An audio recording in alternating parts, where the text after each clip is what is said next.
Welcome back, AgriScience students. Today we're going to be looking at some agricultural organizations that are related to the agriscience industry.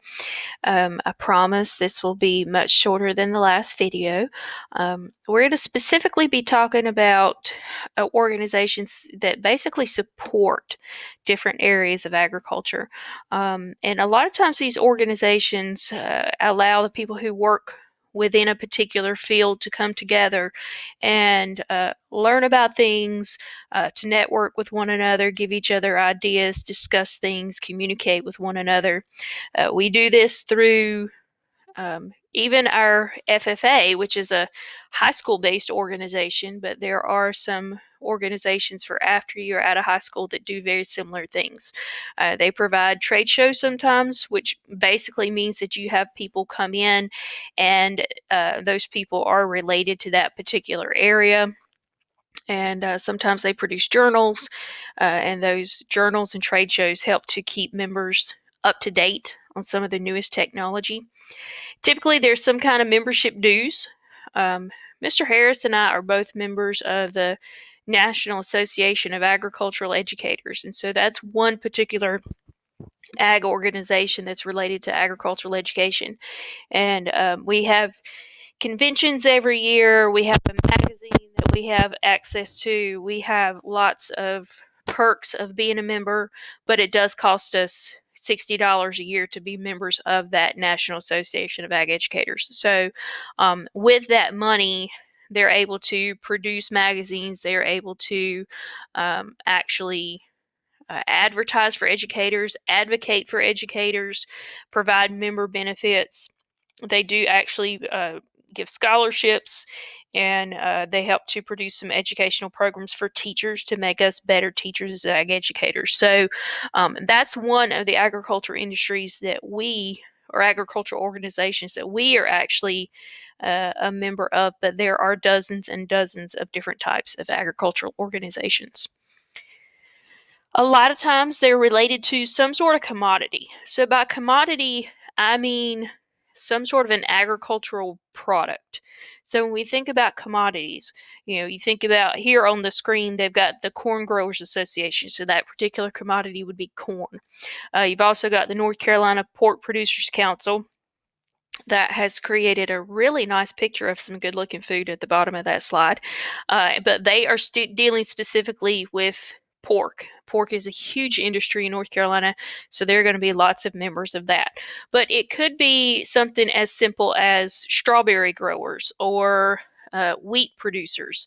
So typically the commodity is whatever agricultural product it is that you are specifically speaking about that the organization is related to. So most of the time when you think about an agricultural organization, you're not just specifically thinking about ag in general, but you are thinking about some sort of commodity related group. There are some that are related to different things. Sometimes it's not necessarily a commodity that you're out trying to sell. Sometimes it is. Sometimes it's a group that is just specifically deals with whatever it is that you are working with.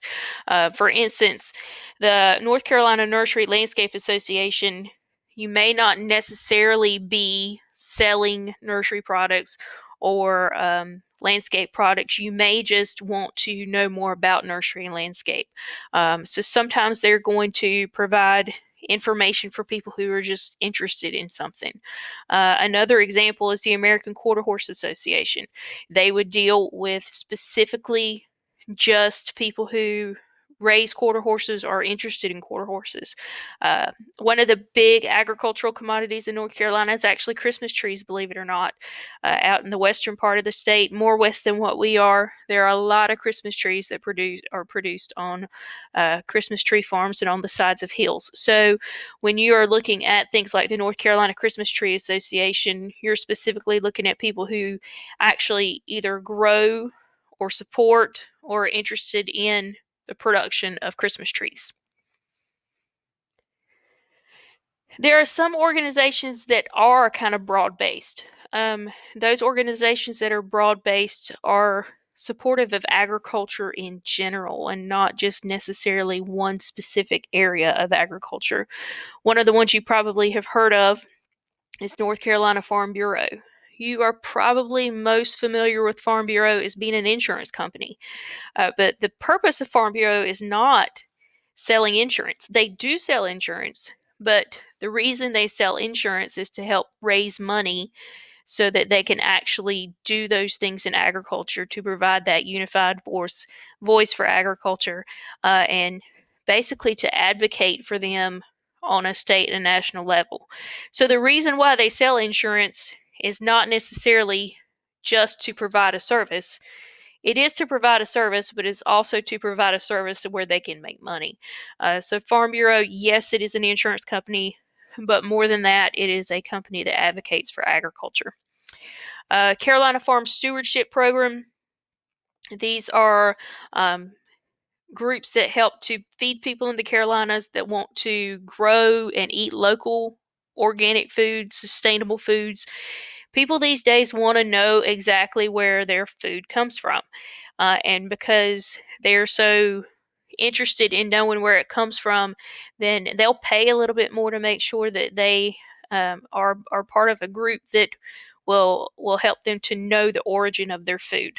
The Grange, this is one that has been around for a very long time. The Grange itself is a family-oriented organization, also a big supporter of agriculture, and it's also going to serve its members through programs. It's going to promote agriculture. Very similar to what Farm Bureau does. They are advocates for agriculture, but it's more of a family oriented type thing, whereas entire families and generations of families will join the Grange and stay members of the Grange lifelong. Finally, the FFA alumni. We do have an FFA alumni at our school. Typically, the word alumni means that you were part of something. As far as the FFA alumni goes, the name is kind of deceptive. The FFA alumni is actually more like FFA supporters. You do not have to have been a member of FFA in order to be a part of the alumni. You do not have to have been a graduate of Crest High School in order to be a part of the alumni. It more or less is just an organization of supporters that um, help to sponsor the things that we do in FFA, help to support the things that we do. Our alumni typically helps to raise money for projects that we do throughout our program. Most recently, the alumni has paid to have the concrete poured in front of the barn to make it easier to clean up and less muddy at that barn entrance. So they do raise money for us and help us to do the things that are needed within our program. So if you have people that are interested in FFA alumni, you can let me know and we will get them in contact with the correct people so that they can be a part of what we do as well. Okay, on the next slide in your module, you're going to see an activity where you can pick one of the organizations from the list. If you find an organization that you would prefer to use, then you are more than welcome to do that. One that I do recommend, we are members of the American Dairy Goat Association. That might at least be one you want to check out because our school is a member of, or our chapter is a member of the American Dairy Goat Association. So might be one you want to take a look at, and you will be creating a flyer. So that is explained in detail on the next slide. So make sure that you check it out and ask any questions that you've got. Thanks.